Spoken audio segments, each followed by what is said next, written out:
Senator Amy Marcos na may no-L scenario sa 2028 and yung term extension talks?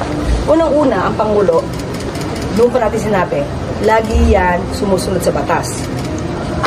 Due process, kung ano man ang tungkol sa batas, hindi yan lumalabag sa batas. Meron tayong batas patungkol sa susunod na eleksyon, 2028.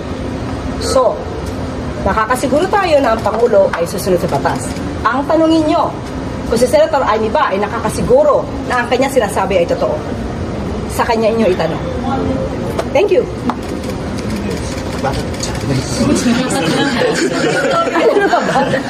Thank you, Yusek. Thank you. Pinapalutang yung... Ay, sorry. Oo, bakit pinapa? Wait.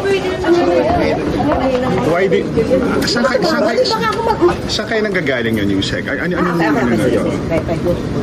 Saan kayo nanggagaling yun? Yung bakit, why are they floating this scenario again? Sa ating tingin, no, sa ating pagkakaintindi rito, ito ay para matakpan, matabunan ang totoong issue. Nalalapit na po yung impeachment trial.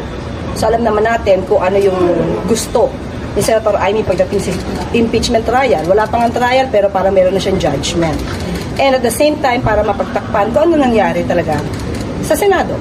Yung papaano pa naitakas o nailabas ni Senator Robin Padilla si Senator Bato.